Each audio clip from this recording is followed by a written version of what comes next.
किसी जमाने में जब ज़रई समाज था, गांव के लोग मिलजुल कर एक एक बर्तन जोड़ के कपड़ा लीड़ा मिला के एक लड़की ब्याह देते थे। हर एक फर्द की तरफ से जो भी कुछ दिया जाता था वो बेटी या बेटे वाले की तरफ से बाजी होती थी, जिसका मतलब था कि आज हम दे रहे हैं, कल ये हमारे बेटे या बेटी की शादी पे हमें मिलेगी। ये एक तरह की कमेटी होती थी।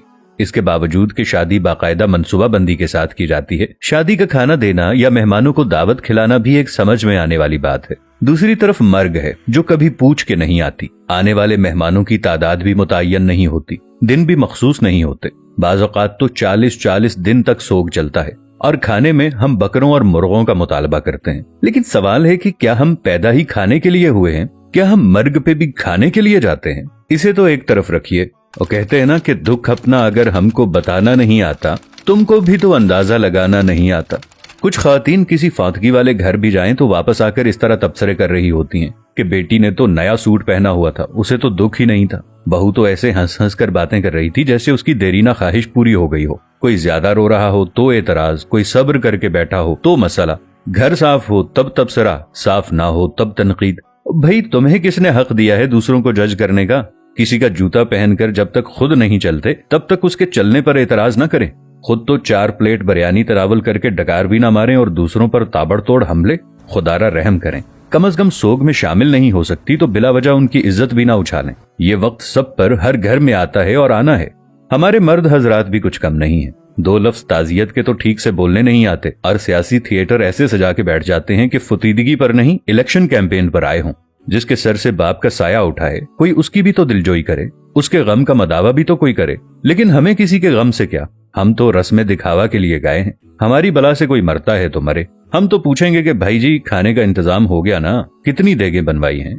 10 देगें तो कम हैं, बरादरी भी है, महल्लेदारी भी है। वो बेचारा बाप के शोक को भूलकर इस परेशानी में लग जाता है कि कहां से कर्ज पकड़ूं, क्योंकि खाना सही ना बनाया तो बातें होंगी कि सारी जिंदगी बाप का खाया, मरने पर रोटी भी सही ना दे सका। हमें सोचना होगा कि कौन लोग हैं हम। मुसलमान तो दूर, क्या हम इंसान भी हैं? आखिर अशरफुल मखलूकात का ताज पहनकर हैवानियत की सारी हदें उबूर कर जाना कहाँ की इंसानियत है? मैंने मैयत के घर में ऐसी आवाजें भी सुनी हैं। जो देग पर बांटने में लगा हुआ होता है उसे कहा जाता है कि जरा प्लेट में 4 बोटियां ज्यादा डाल देना। वो दामाद भी आया है, उसे भी खाना देना है। वो बेटी जो माँ या बाप की मैयत पर रो रो कर हलकान हो रही थी, जैसे ही जनाजा उठता है तो वो सारा गम पसे पुश्त डालकर खाना तकसीम करने में लग जाती है कि ससुराल वाले भी आए हैं, उन्हें खाना न मिला तो सारी जिंदगी बातें सुनने को मिलेंगी कि तेरे बाप की मैयत पर तो हमें खाना भी नहीं पूछा किसी ने। मैंने इस बात पर भी तबसरे सुने हैं कि सालन में तो तरी ही नहीं थी, हमारी प्लेट में तो बस शोरबा ही आया। हम बहैसियत मुआशरा जालिम बन गए हैं। खुशियां तो कुजा, हमने मर्गों को भी अपने शरीके पूरे करने के लिए इवेंट बना लिया है। वो अकबर इलाहाबादी का शेर था कि जब मैं कहता हूँ कि या अल्लाह मेरा हाल देख, हुक्म होता है कि अपना नामाए अमाल देख।